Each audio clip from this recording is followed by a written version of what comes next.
nombre es Rafael Varela, soy alumno de la Facultad de Derecho de la Universidad Continental. Como parte del curso de Derecho Penal, el día de hoy les he elaborado un tema vinculado a la teoría del delito. Específicamente les voy a hablar sobre el iter criminis, es decir, cuáles son las fases del delito, ¿no? Para lo cual me he permitido elaborar un caso práctico, ¿no? Usual, digamos, en este tipo de delito, ¿no? Porque me voy a enfocar un poco en hablar sobre el delito de defraudación tributaria. Se trata de una empresa constructora, ¿no? El cual en un mes determinado, en el mes de agosto del 2022, por poner como ejemplo, el contador ha hecho la liquidación de sus impuestos y producto de esa liquidación ha determinado de que debe de pagar un monto, digamos, supuesto de 1 millón de soles, ¿no? por conceptos de IGB.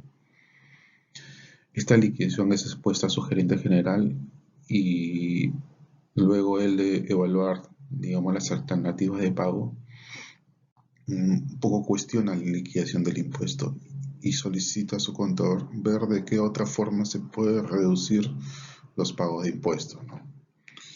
Entonces, el contador, después de analizar información importante dentro de la contabilidad, ¿no? Determina de que no puede, digamos, afrontar el pago del 1 millón de soles que la empresa debe, ¿no? De acuerdo a sus liquidaciones, debe pagar al fisco, ¿no?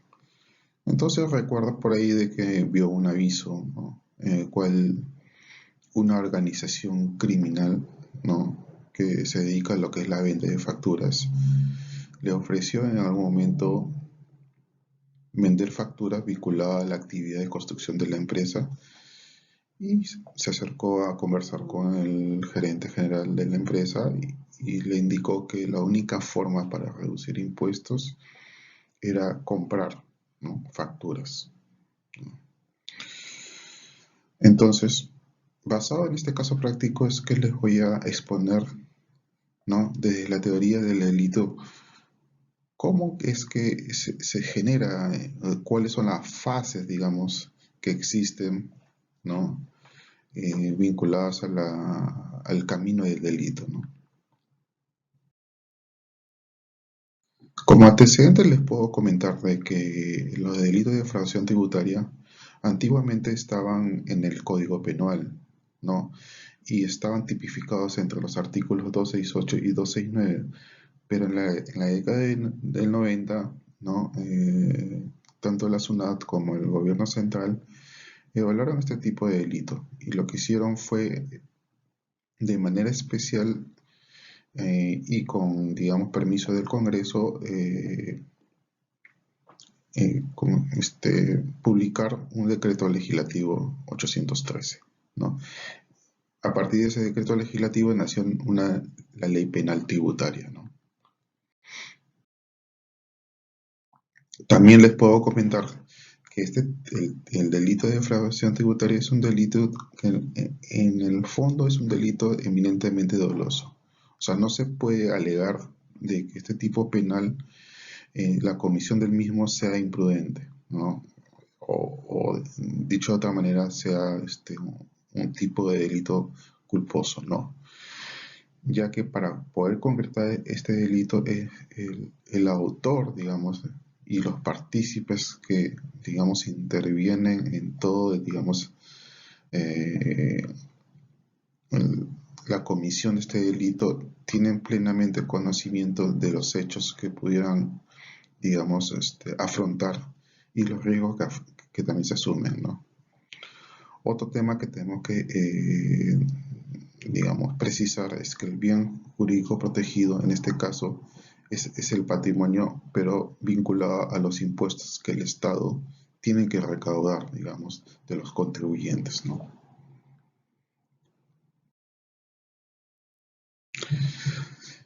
Hay que tener en cuenta que el iter criminis o el camino del crimen tiene básicamente dos fases, una fase interna y una fase externa, ¿no?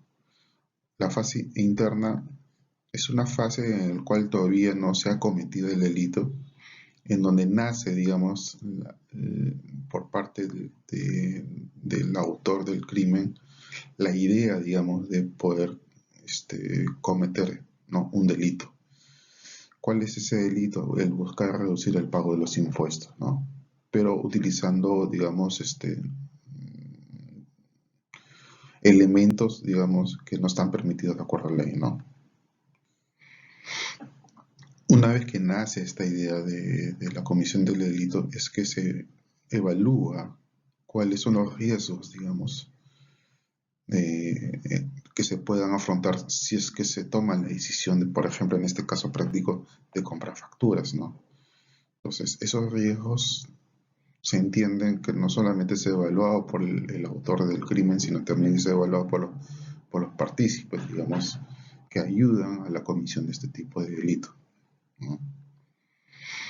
Y una vez que se ha evaluado, se toma ya la decisión de poder cometer este crimen. O sea, si ya se sabe, digamos, cuáles son los elementos que necesitan para, digamos, la comisión de este tipo de delito, y el autor toma la decisión de asumir los riesgos que involucran la comisión de este delito, es que se resuelve ya a pasar a otra fase, digamos,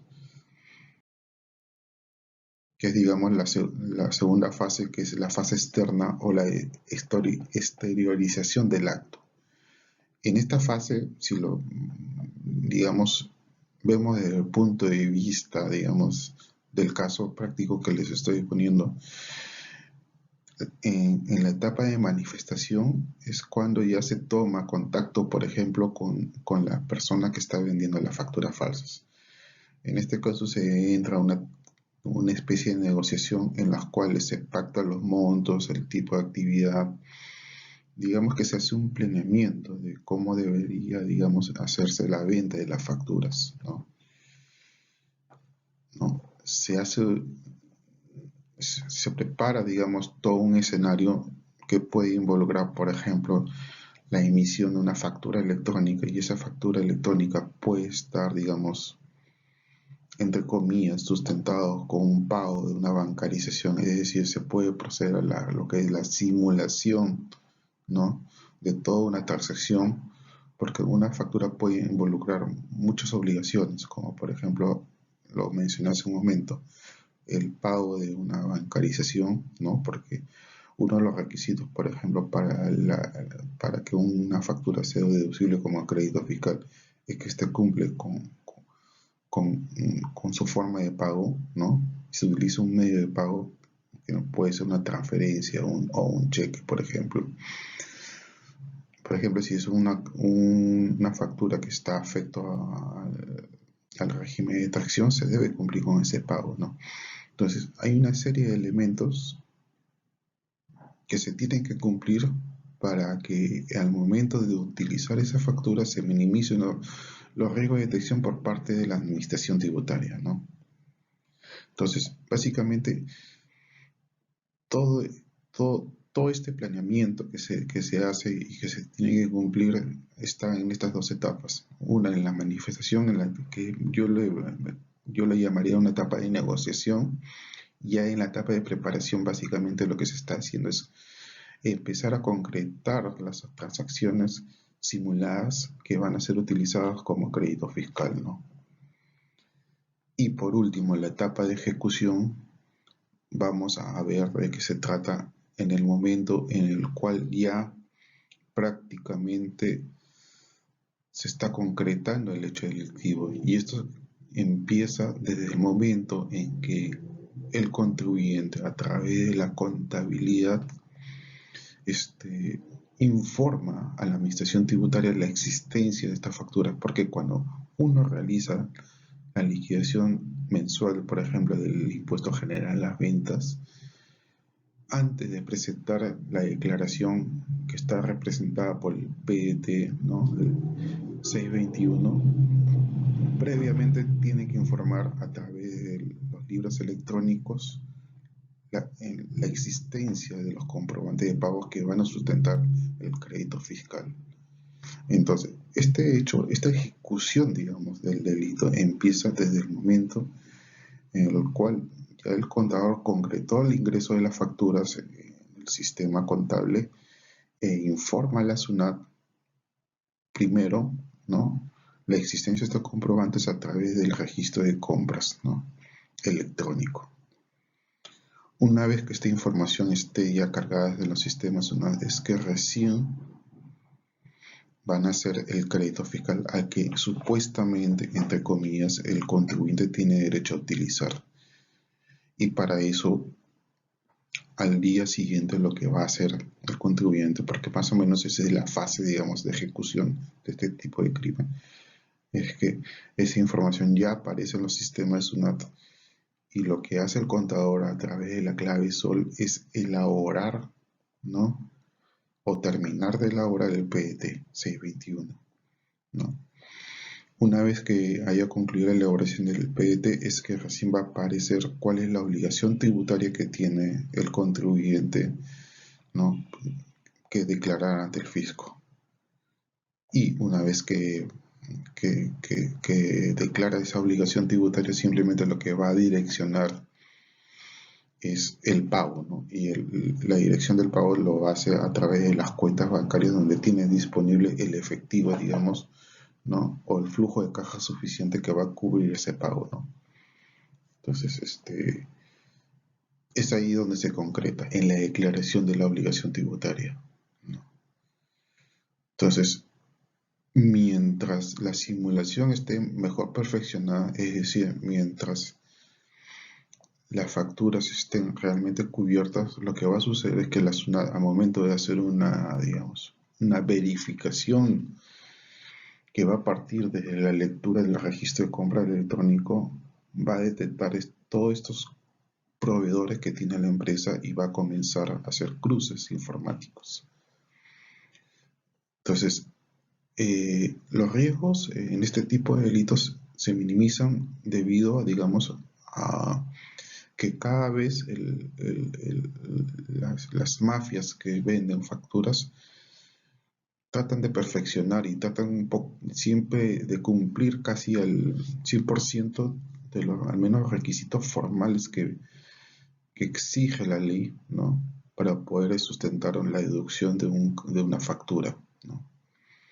Entonces, esa es la forma, digamos, en la cual a través del tiempo es que se van encaminando el hecho de materializar este tipo de delitos, ¿no?, de delitos de defraudación tributaria, en los cuales básicamente participan, ¿no?, el autor del crimen, que en este caso vendría a ser el gerente, porque el gerente es el que tiene el poder en la empresa para poder tomar decisiones, evaluar de acuerdo a las recomendaciones que pudiera darle este mal profesional, ¿no?, contable, ¿no? Está por otro lado una organización delictiva que en muchos casos, cuando la SUNAT ha hecho una serie de investigaciones, ha detectado que existen estudios contables y estudios de abogados que lo que hacen es simplemente crear todo un abanico de empresas de acuerdo a sus actividades, y cuando se presenta a un cliente lo primero que preguntan es a qué actividad por ejemplo, se dedica el cliente. Si por ejemplo en el caso práctico, esta es una empresa constructora, por lo general las facturas simuladas están vinculadas a la venta, digamos, de materiales de construcción, ¿no?, o están vinculadas a servicios relacionados a la actividad de construcción.